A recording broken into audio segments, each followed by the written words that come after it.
Hey guys, I wanted to put together a little video for a post-run stretch routine. Seems like a lot of people are getting out and enjoying the trails and the outdoors, but a lot of you may not be doing a stretching routine afterwards. So if you start a new activity and you don't help keep yourself limber, then you might be setting yourself up for an injury. So I'll give you a couple easy, simple stretches to work on. I'm going to go through just about 20 to 30 seconds on each stretch, but I'd encourage you to hold a little bit longer.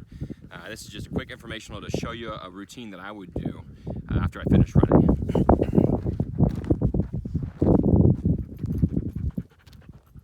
So first one, I'm going to just do a standing quad stretch. 1 foot, hold behind me. As I do this stretch, I need to make sure that my knee is underneath my hip versus being in a flexed position here. So I want to pull back. I want to think about taking my hips and tilting back this way. So if your hips are a bowl, we're going to tilt backwards. And we should feel a nice stretch right here in your quad. So from the front, a few things that you should keep in mind would be keeping your knee close to your other knee, trying not to let it drift out to the side. I'm going to go ahead and switch sides. I'm going to have my shoulders pulled back, my abdomen drawn in tight. I should feel a good pull right here.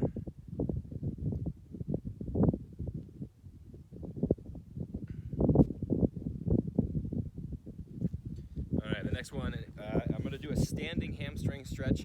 If you have a rock or some kind of ledge to prop your foot up onto, I'd encourage you to use that. Starting with my heel in front of me, my toes flexed towards my shin. I'm just going to start by hinging my hips backwards. So I don't want to think about reaching towards my toe, because that's going to round my back. So I've got a flat spine. I'm going to push my hips backwards, and I should feel a stretch in the opposite side of my leg here in your hamstring group. This one may also get a little bit of your calf or back behind your knee, which is okay. It's okay to have a little bit of bend to this knee. You don't have to have it 100% fully locked out.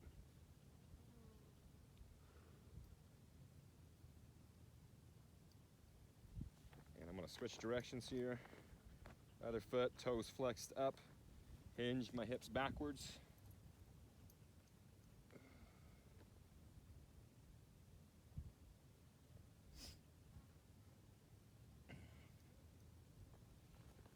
All right, the next one, we're going to hit the inner thighs. So we've got the front, the back.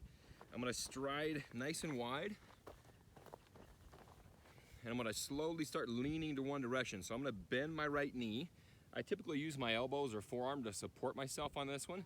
You can also use the ground to help support yourself. One thing you'll notice is if you keep this toe pointing forward, you'll feel more of the adductor. If you let your toe start to drift outward, you'll hit those hamstrings that we just hit. So in order to get the inner thigh, try to keep both toes pointing out in front of you.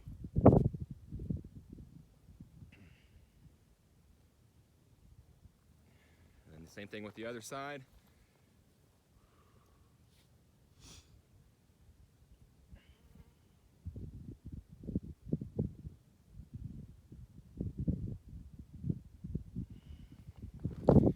Alright, so I'm going to move you on to a standing hip flexor stretch.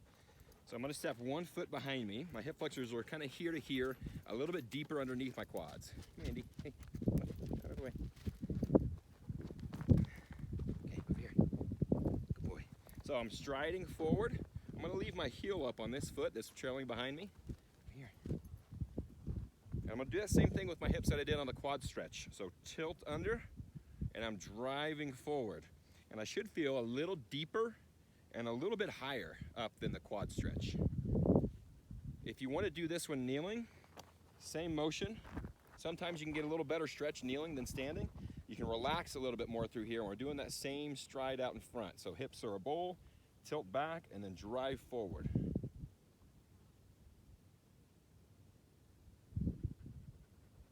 I want to go back to standing for the other direction. 1 foot in front. The heel on that trailing foot is up, and I'm striding forward.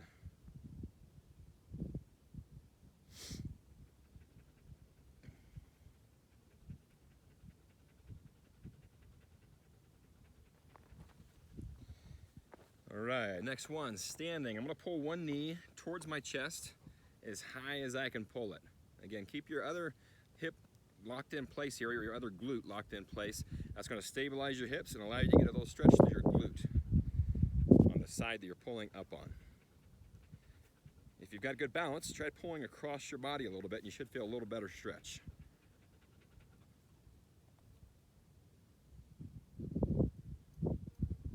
This is one where you can do seated as well.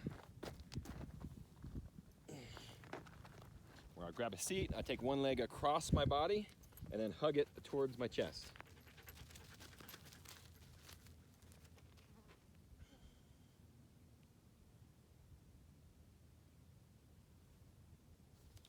And same thing, other direction.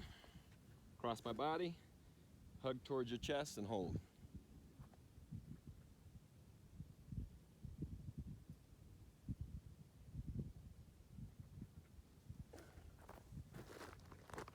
All right, last one is a calf stretch, similar to the hip flexor stretch where we were standing.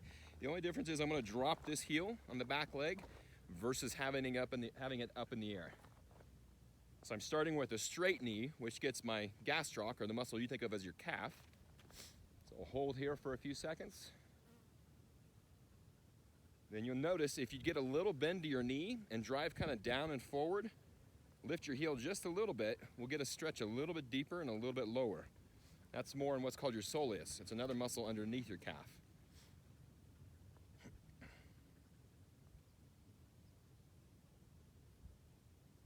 All right, same thing, other direction. I'm going to start with my heel down and a straight knee.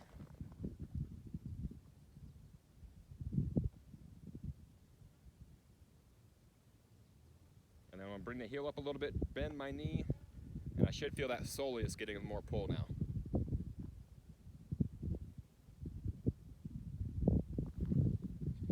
Few more you can do for your upper body if you're pumping your arms. Let's go for a tricep stretch. Reach one arm towards the middle of your back here, and then use your other hand to assist in pulling down.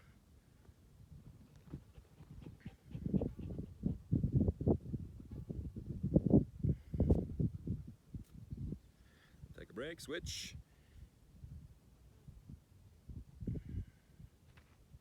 You can feel free to get multiple stretches per muscle group. So for example, we've already done a hamstring stretch, but there's another way we can emphasize one side versus the other. So one of my favorites would be to cross one foot over the other.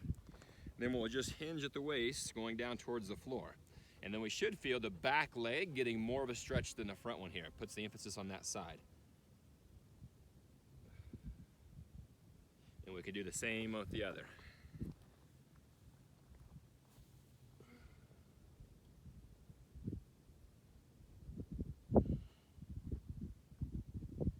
One more I'll leave you off with here. Let's go back to a wide stance. We'll call this a triangle pose. I'm going to start with that lead foot pointing outward, but keeping this foot pointing forward. Reach overhead. I'm slowly drifting down with this hand towards my foot. Try to keep both knees straight.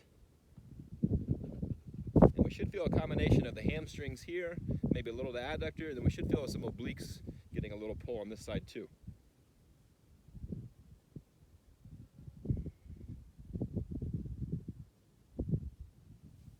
So to switch, I'm going to point this foot forward, this foot to the side, reach overhead. I'm trying to stay in the same plane, which means I'm not letting my body rotate forward. Starting here, use this hand for assistance, get a stretch.